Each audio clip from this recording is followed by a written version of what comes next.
Assalamualaikum warahmatullahi wabarakatuh. Alhamdulillah wassalatu wassalamu ala rasulillah.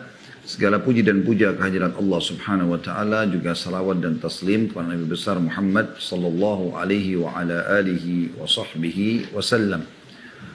Melanjutkan pada buku kita teman-teman sekalian, 70 keluaran wanita. Dan kita masih berada di poin ke-62.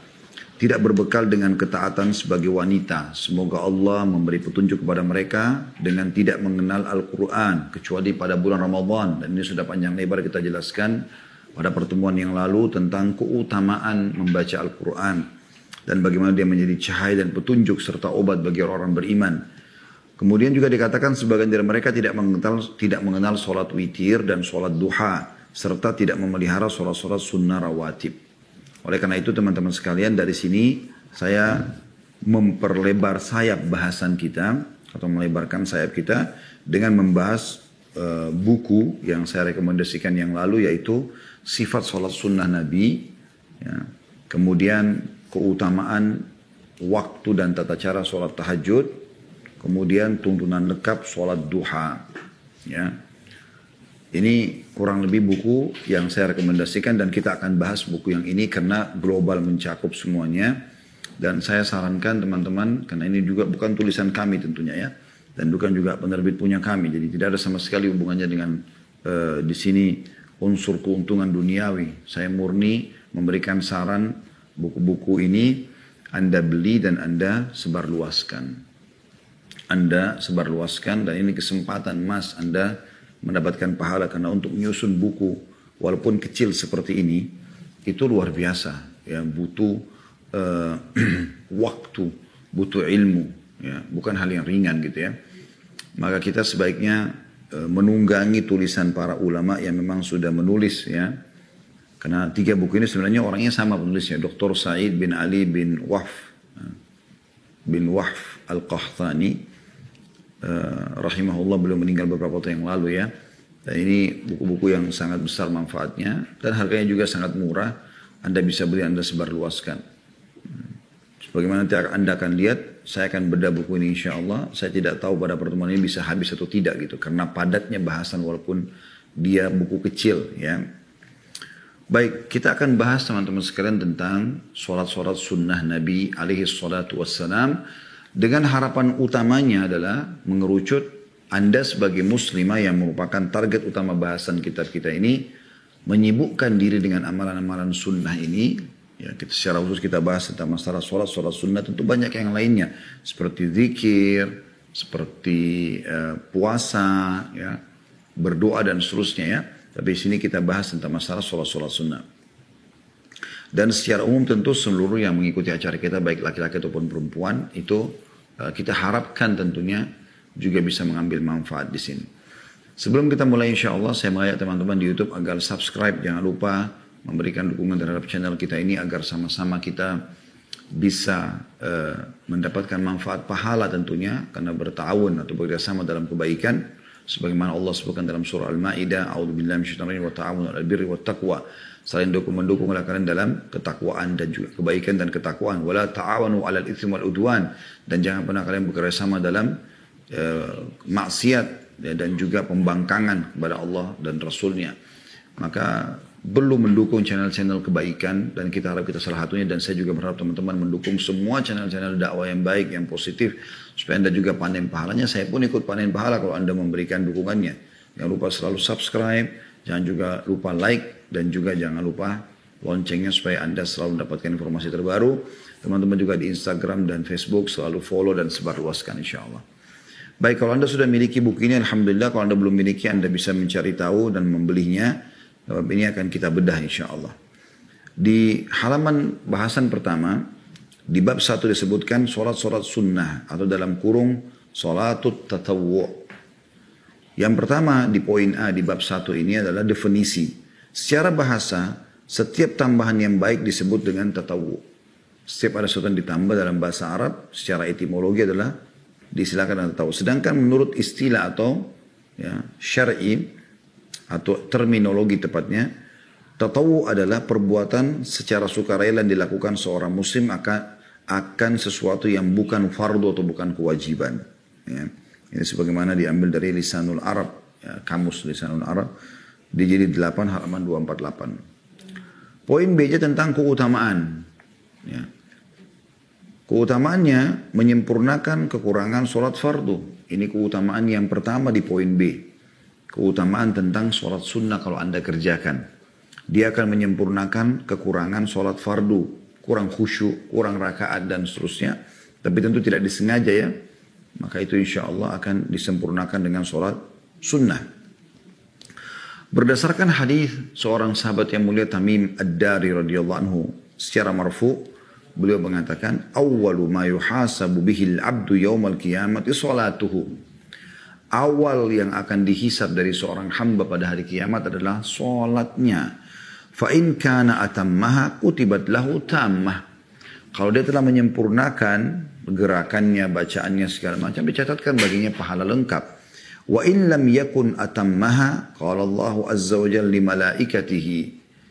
Kalau dia belum menyempurnakannya karena kurang khusyuk, lupa rakaat dan seterusnya, maka Allah yang maha mulia dan maha tinggi berfirman kepada para malaikatnya, "Unduru hal tajiduna li 'abdin min tatawwu'in fatukmiluna biha fariidatah."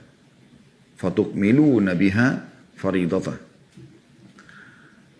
Lihatlah amal-amal sunnah hambaku ini. Atau sholat-sholat sunnahnya agar kalian bisa menyempurnakan kekurangan sholat wajibnya itu. Hadis riwayat Abu Dawud nomor 864 dan 866. Juga Ibnu Majah nomor 1425. Ahmad juga menyebutkan di jilid 4 halaman 65 dan halaman 103. Juga jilid 5 halaman 377. Yang kedua, jadi yang pertama itu ya, kalau ada sholat-sholat wajibnya Bapak Ibu sekalian yang bukan bolong di sini, maksudnya ada kekurangannya. Karena orang tinggalkan secara sengaja itu berbeda. Ya. Di sini kalau ada punya kekurangan biasa orang menghayal, kurang khusyuk. Ada yang dia lupa, nah itu semua bisa disempurnakan dengan sholat-sholat sunnahnya. Yang kedua yang Anda bisa dapatkan kalau ada sholat sunnah, meningkatkan derajat seorang hamba dan menghapuskan dosa-dosanya.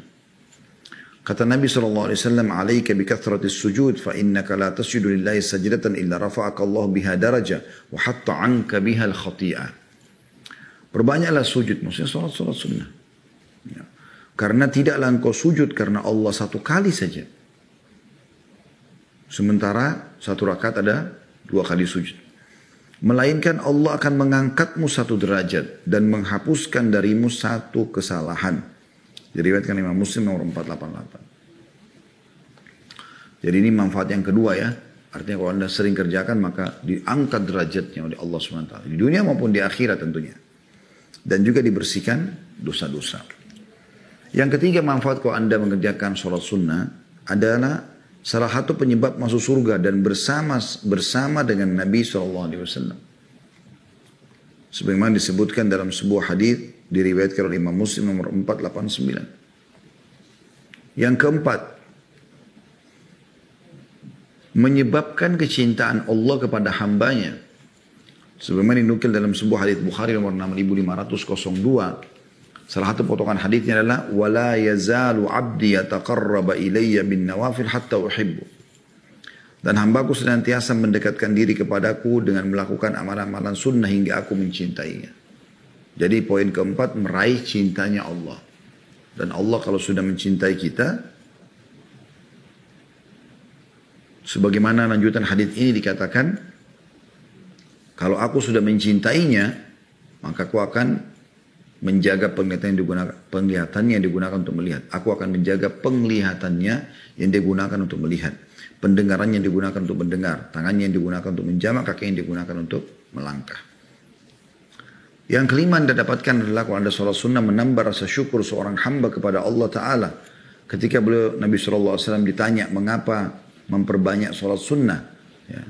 Nabi SAW sholat malam sampai kaki beliau pecah-pecah. Maka Aisyah mengatakan, "Ya Rasulullah, apakah Anda melakukan ini karena lamanya berdiri sampai tumitnya itu pecah-pecah?" Sallallahu alaihi wasallam. Kata Aisyah, "Ya Rasulullah, apakah Anda kerjakan ini sementara sudah diampuni dosa Anda yang lalu dan yang akan datang? Nanti tidak ada kesalahan Anda bawa di akhirat." Kata Nabi SAW, "Afala akunu abdan syakura." Tidakkah pantas aku menjadi hamba yang bersyukur? Ini disebutkan dalam riwayat Imam Muslim jilid 6 halaman 255. Poin C-nya itu setelah keutamaan, dan ini hal yang paling positif ya.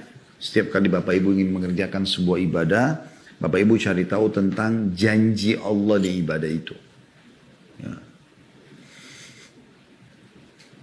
Dapat apa supaya Bapak Ibu bisa ya mengetahui ternyata saya kalau sholat sunnah saya dapat balasan ini, seperti itulah ya. Selanjutnya poin C-nya ya, masih di bab yang pertama ya tentang sholat sunnah. Tadi poin A-nya definisi, poin B-nya adalah keutamaan, dan poin C-nya beberapa hukum seputar sholat sunnah. Yang pertama di poin C ini, sholat sunnah boleh dilakukan sambil duduk meskipun ia mampu berdiri. Ini beberapa hukum berhubungan dengan sholat sunnah.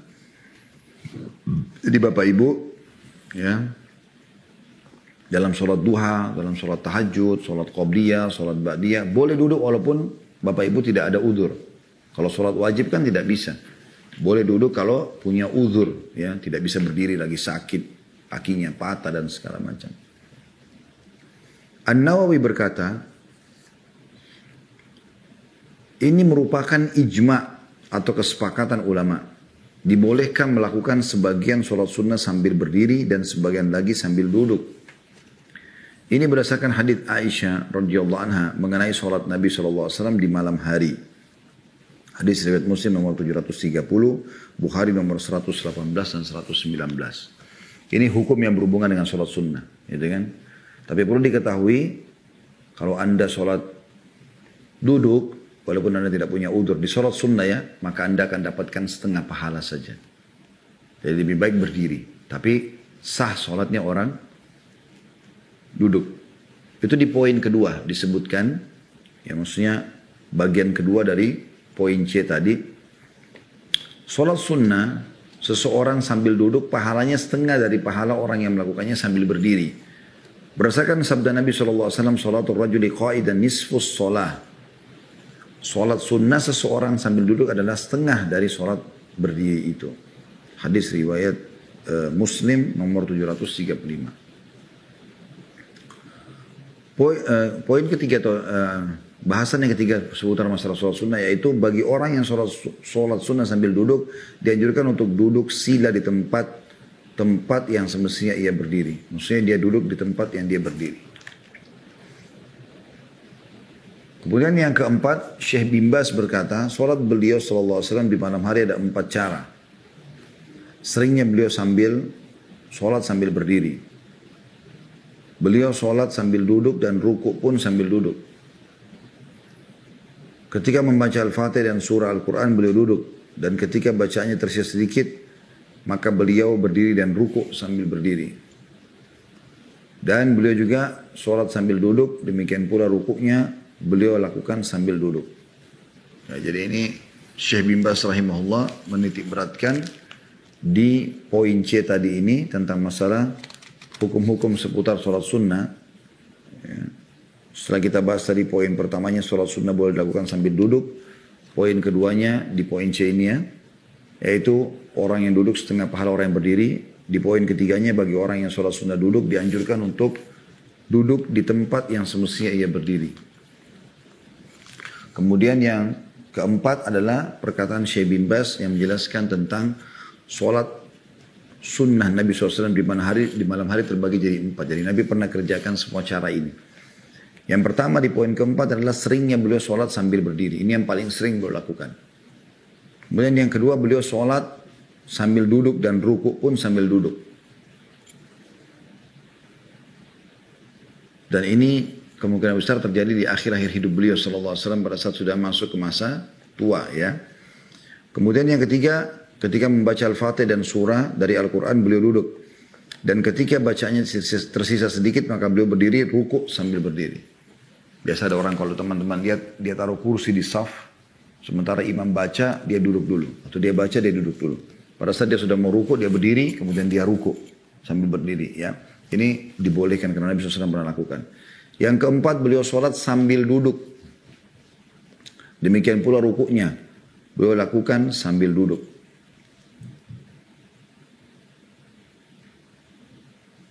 Nah ini poin saya baca di sini, poin keempat ini mirip dengan poin kedua ya. Beliau sholat sambil duduk dan rukuk ya. Baik, ini bahasan di poin keempat. Ada kurang lebih 4 poin juga di dalamnya tentang tata cara sholat Nabi SAW. Poin yang kelima, bahasan yang kelima maksudnya di poin C ini, adalah sah melakukan sholat sunnah di kendaraan ketika safar, bus, ya, pesawat, baik di atas binatang, kapal terbang, mobil, perahu, dan alat-alat transportasi lainnya. Ini kalau sholat sunnah. Secara mutlak boleh. Secara mutlak. Sholat sunnah ya.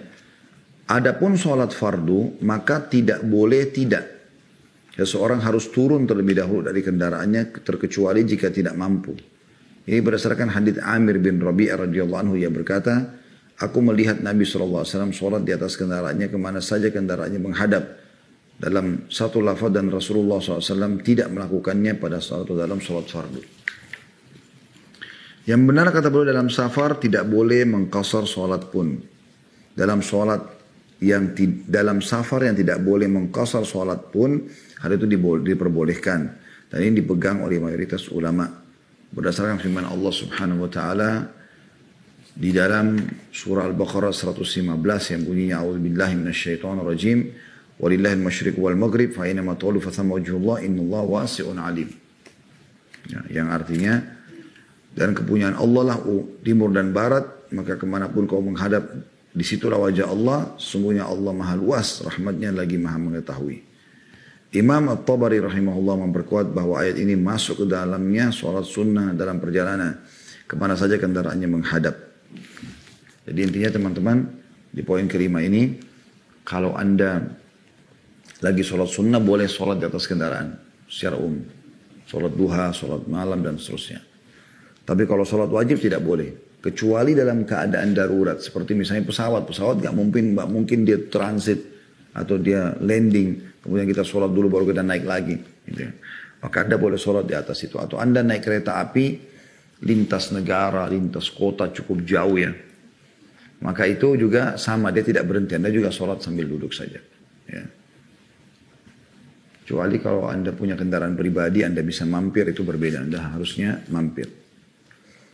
Permasalahan yang keenam adalah sholat sunnah dapat dilakukan di masjid, di rumah, dan di setiap tempat yang suci seperti gurun pasir dan selain itu. Akan tetapi yang paling utama adalah di rumah. Berdasarkan hadis Zaid bin Thabit radhiyallahu anhu disebutkan dalamnya, fa inna afdhala salatil mar'i fi baiti illa salatal maktubah. Sesungguhnya sholat sunnah yang paling utama adalah di rumah kecuali sholat fardu. Ini diambil gambarnya dari hadis Bukhari nomor 731 dan Muslim 781. Ya. Jadi di sini boleh mengerjakan sholat sunnah di mana saja, di rumah, di masjid dan seterusnya. Kecuali untuk sholat sunnah yang disyariatkan berjamaah seperti tarawih, maka yang lebih utama adalah di masjid. Tapi kalau kayak sholat duha, sholat qobliyah, sholat ba'diyah, tetap lebih afdal seseorang kerjakan di rumahnya. Masalah yang ketujuh, sholat sunnah yang paling dicintai Allah adalah yang dilakukan terus menerus. Jadi bukan cuma sehari duha dan setelah itu setahun tidak duha, baru tahun depan duha lagi misalnya. Atau tahajud sekali kemudian dia berhenti sekian bulan baru dia sholat tahajud lagi nantinya. Tapi yang Allah cintai adalah yang rutin walaupun jumlahnya sedikit. Itu berdasarkan hadis Aisyah radhiyallahu anha disebutkan di dalamnya wa anna habbal amali ila Allah adwamuha wa in qalla. Sesungguhnya amal-amal yang paling dicintai oleh Allah adalah yang dilakukan terus menerus sekalipun itu sedikit. Hadis riwayat Bukhari nomor 6464 dan 6467 serta Muslim 2818. Yang kedelapan diperbolehkan melakukan sholat sunnah sewaktu-waktu dengan berjamaah. Hal ini berdasarkan hadis Abu Abbas atau Ibnu Abbas radhiyallahu anhuma ketika menceritakan sholat Nabi SAW disebutkan di dalamnya anna Nabi SAW qama minal lail qala faqumtu ila jambih. Nabi SAW berdiri sholat malam dan Ibnu Abbas berkata dan aku berdiri jadi makmum di sampingnya. Hadis riwayat Bukhari 992 dan juga Muslim nomor 763. Hadis ini menerangkan bolehnya berjamaah pada sholat sunnah selain tarawih di bulan Ramadan. Akan tetapi tidak boleh dilaksanakan secara rutin. Karena Nabi SAW lebih sering melakukannya sendiri. Ya, jadi ini yang berhubungan dengan masalah Bab pertama berhubungan dengan sholat-sholat tatawwu.